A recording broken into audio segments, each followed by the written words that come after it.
Bueno, muy bien, seguimos, Albino, conversando con temas de la provincia de Buenos Aires, como siempre, como es nuestra costumbre. Vamos a meternos en la legislatura, si te parece. Exactamente. Porque funciona la legislatura. Claro, sí, por supuesto. Hay actividad y hay muchos temas, sobre todo, que generan rispideces, o por lo menos mucha negociación de tipo política en el ámbito de la legislatura de la provincia de Buenos Aires. Y tiene la gentileza de atendernos con esta modalidad novedosa, a la que nosotros, senador, nos estamos acostumbrando también, el jefe de bloque de senadores de Juntos por el Cambio, Roberto Costa. ¿Cómo le va, senador? Buenas tardes. Buenas tardes, un gusto hablar con ustedes. Sí, nos estamos acostumbrando todos. Ojalá nos acostumbremos bien, porque nos da la posibilidad de estar y de no tener que viajar tanto. Es verdad, es cierto. Y al fin y al cabo también a la dirigencia política, sobre todo, que demanda algún nivel de esfuerzo, algún sector de la sociedad que la está pasando mal, es un buen gesto esto de no mostrarse por todos lados. Yo a veces tengo medio como una sensación encontrada, porque claro, uno hace periodismo y ver canales de televisión con muchos invitados y demás me genera cierto cortocircuito. De todas maneras se están acomodando ahora, ¿no? Sí, igual, senador, ya le transmito una pregunta directamente. También hay algunos dirigentes políticos que en algún momento creo que se relajaron demasiado después del positivo de María Eugenia Vidal y algunos otros dirigentes. ¿Se calmó un poco? Digo, ¿usted estuvo también ahí medio cerca de esos encuentros que fueron algo contagiosos? Relajados no estuvimos nunca, si no hubiésemos sido muchos más los contagiados, porque el distanciamiento, el barbijo, el cuidado al saludarse siempre lo tuvimos. A veces, evidentemente, está claro que algunos, por el grado de enfermedad que tienen, contagian más que otros, ¿no?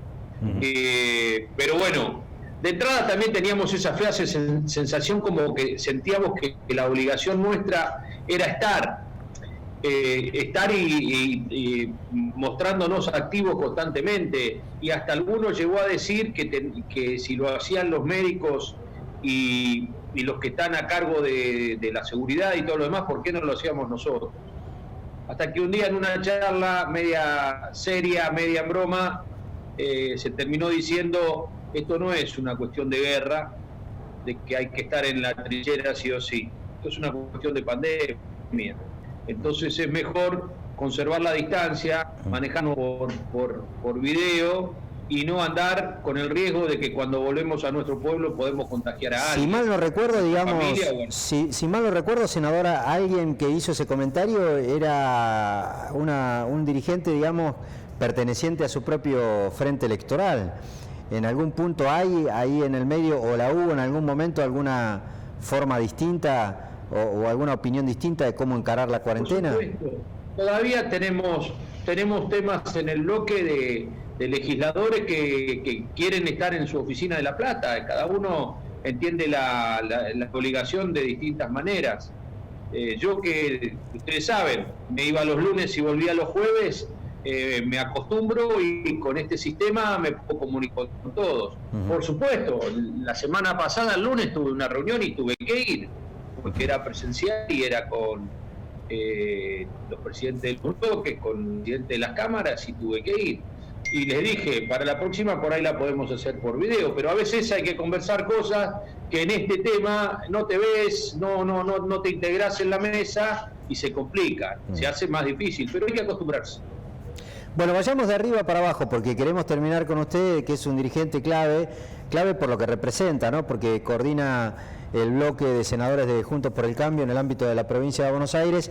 Vamos a hablar expresamente de la provincia de Buenos Aires, pero alguna reflexión acerca de lo que está pasando a nivel nacional. Usted, además del lugar que ocupa institucionalmente en la legislatura, es un hombre de mucha trayectoria política, y se ha generado todo un gran debate acerca de cómo, desde su espacio, y particularmente incluso desde la conducción del radicalismo, se actuó a partir de este hecho que ha conmocionado a la Argentina, que es el asesinato del secretario de la ex presidenta, de la actual vicepresidenta.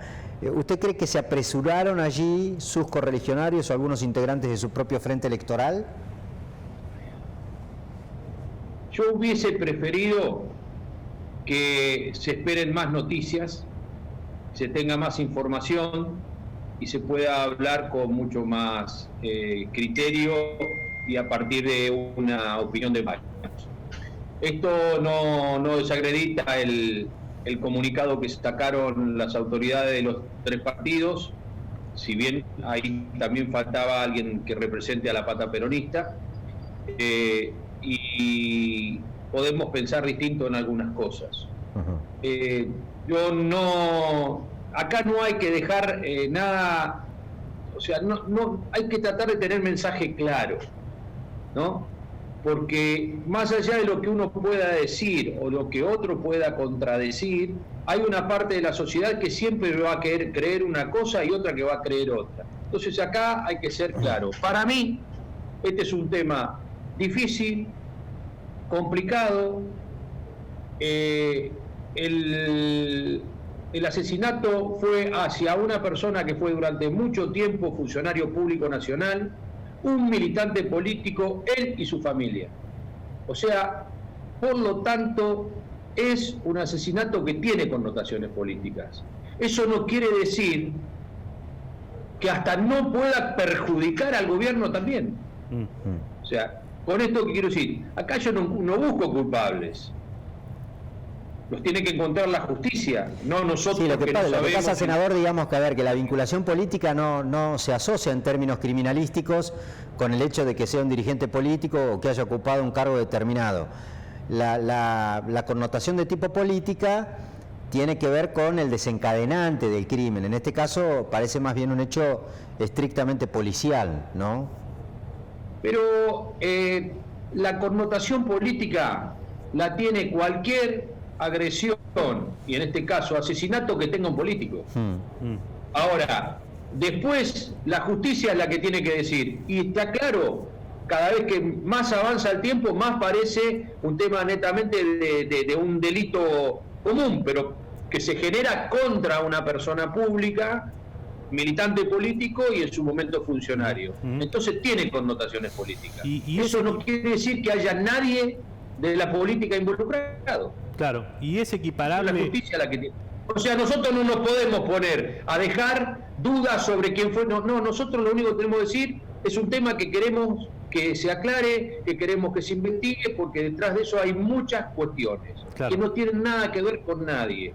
En este momento, más uno escucha, más ve, más parece que se va relacionando hacia un tema de delitos que no son generados por cuestiones políticas, pero connotaciones políticas tienen. Está bien, pero ¿puede ser equiparable a la repercusión que tuvo el caso Maldonado, que también involucró muchísimo a la oposición de aquel momento, con acusaciones al gobierno, digamos, o no tiene ningún rango para comparar?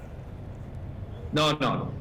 El caso Maldonado está claro, los 55 peritos dijeron que nadie lo empujó al agua, nadie lo obligó a meterse al agua y que se ahogó solo en el agua.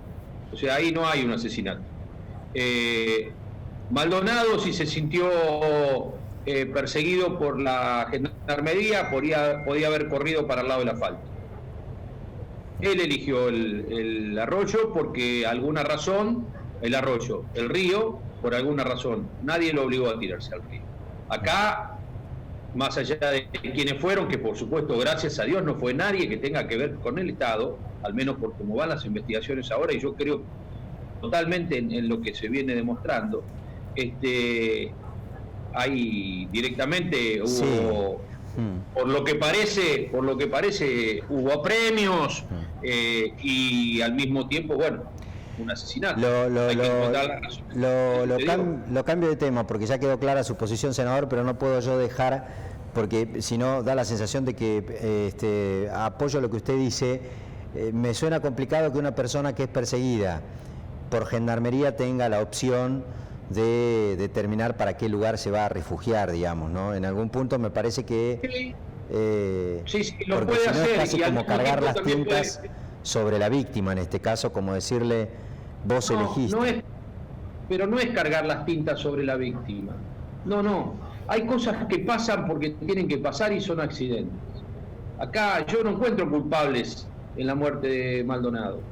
y con mucho respeto a la familia y al propio Maldonado, que no lo conocí, pero no tengo por qué pensar nada de él. También se podría haber quedado, si fue así, como plantean, y se podría haber entregado y la gendarmería seguramente lo hubiese tenido un par de horas detenido y le hubiese mandado a la casa porque no cometió ningún delito. Senador, lo paso al ámbito de la provincia. Son decisiones personales que uno toma en un momento, asustado o no asustado, o porque cree que defiende más una causa actuando de una manera que de otra. Yo no creo que la culpabilidad en ese caso exista. Lo paso al ámbito de la provincia de Buenos Aires. ¿Tiene dificultades financieras la provincia? Ha pedido un endeudamiento importante, la gestión de Kicillof. No sé cómo van a trabajar el tema del presupuesto, si con prórroga y demás. ¿Cuál es la predisposición de la oposición en este caso, sobre todo en el Senado, que es, digamos, el lugar en donde usted tiene la conducción del bloque, en donde es clave la decisión que ustedes toman, porque necesita el oficialismo de los votos de ustedes, a diferencia por ahí en la Cámara de Diputados, que tiene cierta mayoría que le permite maniobrar más en función de sus propios intereses? Sí, igual en diputados no tienen los 2/3, para un endeudamiento hace falta esa mayoría grabada. Nosotros tenemos en conjunto, no es una Cámara y la otra, sino el legislativo, más la representación de los intendentes, más la representación de la mesa de Juntos por el Cambio de la provincia de Buenos Aires, tenemos la mejor de las predisposiciones. Lo único que siempre que uno, y vos lo dijiste de entrada, que tengo alguna experiencia, siempre que se trata de un endeudamiento se trata pegado a un presupuesto. En este caso estamos hablando de un endeudamiento que permite manejar los 70.000 que se otorgaron como endeudamiento en diciembre del año pasado, más 64.000 que tienen que ver con o sea, 134.000 millones de pesos, y sin un presupuesto al lado. Entonces nosotros lo que pretendemos es que nos digan para qué y cómo se va a generar ese endeudamiento, y que en lo más rápido posible se genere una especie de reunión entre parte del Ejecutivo Provincial y asesores o economistas nuestros, más allá de los legisladores, para que podamos conocer cuáles son las ideas y en dónde se piensa gastar ese dinero. Porque eso es fundamental, claro. Porque no todo hace falta para cubrir problemas financieros inmediatos, porque todos sabemos que la provincia recibió del gobierno nacional más o menos 80.000 millones de pesos de ATN, que encima son sin devolución, o sea que es un aporte similar al que recibimos nosotros cuando recuperamos el fondo del conurbano, y es una ayuda importante como para decir que se puede llegar a fin de año. Senador, y nos hubiese gustado tener algún análisis más, claro, y lo estamos pidiendo. Recién empezamos, hubo una sola charla. El proyecto desde el punto de vista técnico económico no tiene inconvenientes. El único inconveniente es que se modifican algunas normas como para evitar algunos controles que nosotros queremos sostener. Y digamos, desde lo conceptual está este criterio que usted nos explica. Desde lo práctico, ¿habrá algún tipo de exigencia o de parámetro que va a exigir o que va a pedir la oposición? Por ejemplo, determinado dinero para municipios, XX para obras, sí, algún tipo la famosa reconstrucción del Fondo de Infraestructura Municipal, por ejemplo. ¿Va a haber algún tipo de imposiciones o de reclamos? Nosotros en diciembre se votaron 2.000 millones de FIM, de Fondo de Infraestructura Municipal, y no se ejecutaron. Nosotros pretendemos que en este endeudamiento, como en todos los que se vieron en los últimos 5 años, se genere un fondo para los municipios. Y lo digo de esta manera. No, en la última etapa de la gestión de Vidal no lo hubo, se generaba ese fondo para los municipios, sí. Pero, senador, en la última etapa de Vidal no hubo ese fondo de infraestructura municipal. Si mal no recuerdo, en el último presupuesto de la gobernadora consideraron que la provincia tenía que atender algunas obras un poco más importantes, estructuralmente hablando, y creo que lo corrieron de la mesa. Pero se armó un plan de obras que todos lo vimos con los distintos municipios, que no le daba la posibilidad de disponer en la obra que el municipio quería, pero que sí, dentro de 2 o 3, el gobierno provincial decía, bueno, vamos por esta. Entonces vemos como la mayor parte de los municipios de la provincia, de cualquier signo político, en los últimos 2 años también tuvieron obras muy importantes, que todavía se siguen ejecutando y se siguen inaugurando, porque la semana pasada, no, hace 15 días, por ejemplo, vi que un municipio del conurbano estaba inaugurando una obra que en el mes de diciembre ya se había inaugurado. O sea que si existe, digamos, el fondo municipal y se respetan algunas de estas cláusulas, no habría inconvenientes en que ustedes avalaran el pedido del gobierno de Kicillof. No, las discusiones van a pasar por en qué se va a usar el dinero, cuánto le va a tocar a los municipios y cómo lo vamos a poder controlar el uso del mismo. Y al mismo tiempo, la garantía de poder tener en tiempo y forma el presupuesto del año que viene, porque este sigue prorrogado. Senador, y le hago otra pregunta que es generalmente un tema que siempre se regenera como discusión política, sobre todo entre oposición y oficialismo, cada vez que se discute o un presupuesto, una reforma de ley fiscal, un endeudamiento, ni que hablar y demás, y que ha sido un tema de recurrente queja de parte de la oposición para con la gestión de Kicillof. Los cargos que históricamente, en algún caso, no por mandato de ninguna legislación en especial, pero sí por un acuerdo ya casi implícito que permanecía en el tiempo, ocupaban los opositores. Había algunas quejas en el sentido de que no se designaron a algunos hombres de la oposición en lugares claves y demás. ¿Eso finalmente se saldó? ¿Ustedes lo siguen reclamando? ¿Creen que hay un saldo pendiente todavía de la provincia? Eso no se saldó en una equivocación del gobernador, porque la oposición en algunos casos tiene, por leyes, participación en algunos entes de la provincia, y en otros casos por costumbre. A veces las costumbres son parte de lo que después puede transformarse en una ley, y todos lo sabemos. Las costumbres de 30 y pico de años, de que la oposición ocupaba cargos en distintos lugares, que son cargos de contralor. El famoso derecho consuetudinario, digamos, como que le llama.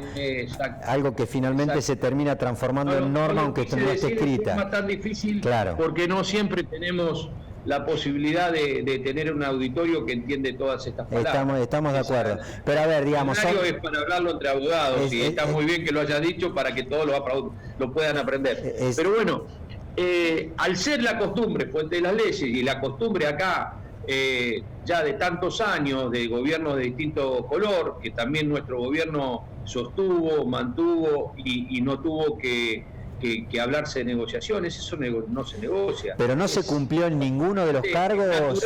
Es natural que la oposición tenga los puestos de control. ¿No se ocupó ninguno de esos cargos, senador? Digamos, ¿no se avanzó en ninguno? No. Que yo sepa, no. Y qué sé yo. ¿Y tiene un interlocutor usted, digamos? Lugares en los directorios. Sí. Ustedes siempre se acuerdan que IPS, IOMA, UBASA, Banco Provincia, Grupo APRO, subtesoreros o subcontadores y protesoreros. Pero generalmente esos cargos los negocian... Todos cargos que ocupaba la oposición, y ahora están vacantes. Pero digamos, generalmente los interlocutores de la oposición son quienes ocupan cargos como el que usted está ocupando ahora, que es el jefe de bloque del Senado. En este caso, siendo oposición, naturalmente, digo, ¿usted tiene algún interlocutor del gobierno? ¿Se los ha planteado? ¿Tienen alguna respuesta? ¿O se queda todo en un debate público con nosotros, por ejemplo, que le proponemos hablar del tema? Yo creo que acá hay un error de pensar que un gobierno que empieza nuevo, que empieza su mandato, tiene prácticamente condiciones de fundacional. Y no es así. Es imposible tener acceso al control de las cuentas del Banco Provincial sin estar en el directorio, lo mismo que controlar a UBASA, lo mismo que el IPS, lo mismo que tantos otros lugares que tiene el Estado provincial. Y entonces nosotros lo que planteamos es lo que corresponde, lo que siempre se ocupó, y lo que hay parece es una forma de querer menospreciar o bastardear a la política planteando que esto se pone como cuestión. Nosotros hasta ahora votamos todos sin que eso esté. Bien, senador. Nosotros votamos el endeudamiento de 70.000 millones de pesos de diciembre sin ocupar ningún cargo. Votamos el presupuesto, la postergación del presupuesto. Votamos la ley impositiva con reformas, pero la votamos. Votamos todo lo que necesitó el gobernador. O sea, eso no es una condición, eso es una necesidad para que nuestra función de opositores, propositivos y de contralor se pueda cumplir.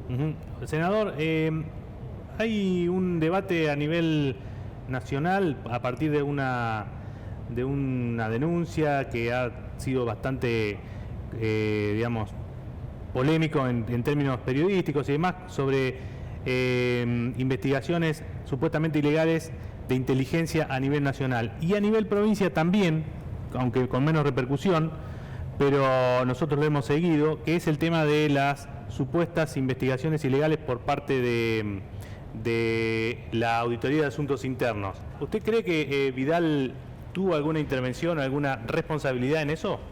Yo creo que no. Yo creo que no, por lo que he hablado y creo en lo que ella nos contó.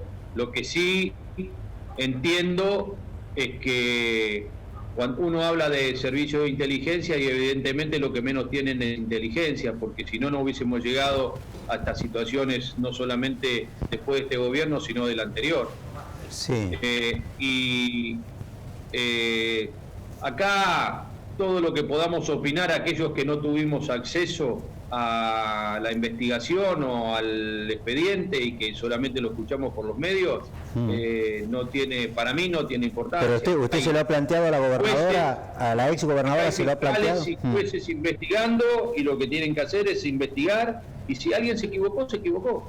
El que se equivocó tiene que pagar. Pero usted se lo ha planteado a la gobernadora, dijo recién, o a la ex gobernadora, a ver si ella... No, lo hemos conversado, planteado no. Perdón. Ella nos ha dado el planteo. Ustedes saben que esto, como todas estas cosas, tienen connotaciones políticas, por supuesto, la deben tener, así es, y también tienen una situación media extraña entre lo que es el juez que pidió las escuchas y el juez que después actúa en las denuncias. O sea, no sé hasta dónde va a llegar. Nosotros lo que pretendemos es que se investigue con seriedad, que se genere un proceso como corresponde, y si alguno se equivocó, bueno, la justicia tiene que actuar.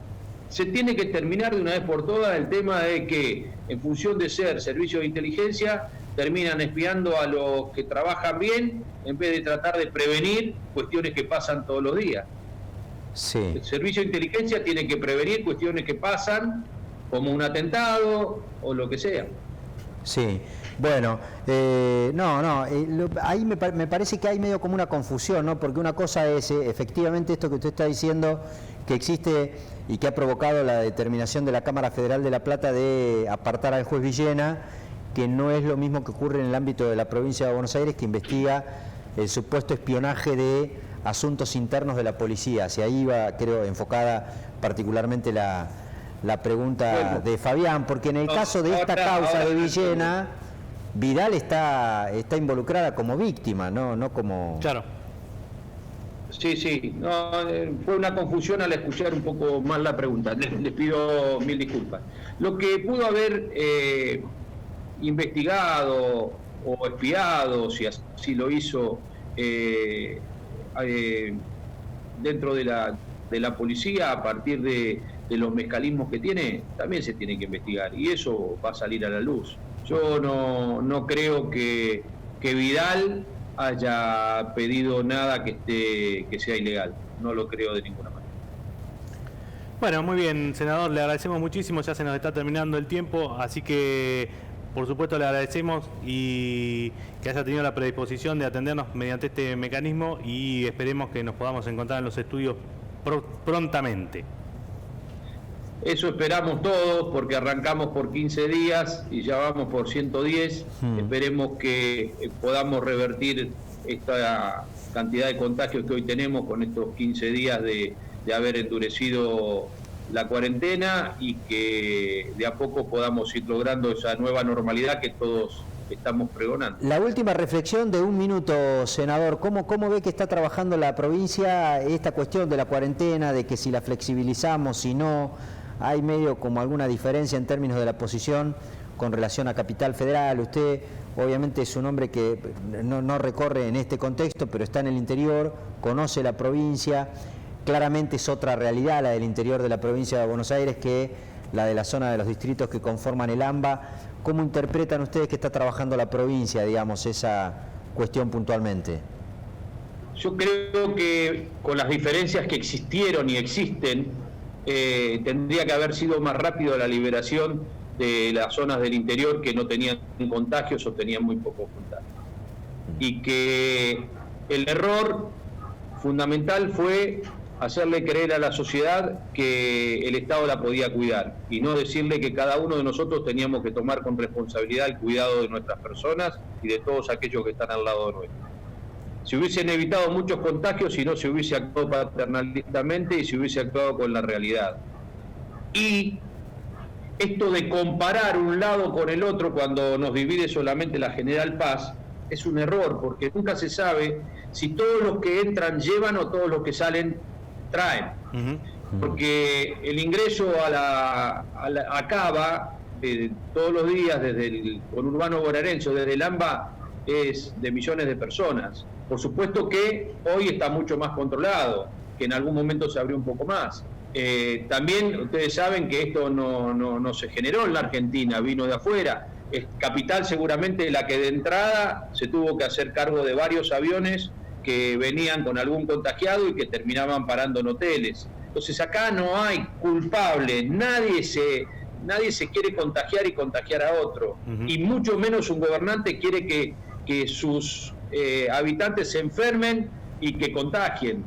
Esto es una cuestión que sale de esta manera, como en cualquier lugar del mundo, que los lugares más poblados tienen mayor cantidad de contagios. Y más un lugar como el nuestro, como el AMBA, donde encima hay tantos lugares donde es imposible prácticamente generar el distanciamiento.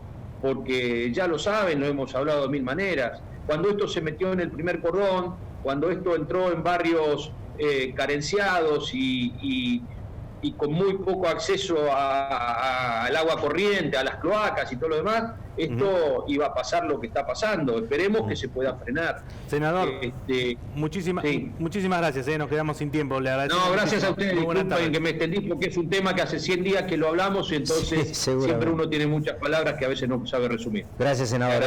Adiós, que le vaya bien. El senador Roberto Costa es el jefe de bloque de senadores de la provincia de Buenos Aires, de Juntos por el Cambio. Muy bien, nos despedimos, nos vemos la próxima semana. Hasta entonces.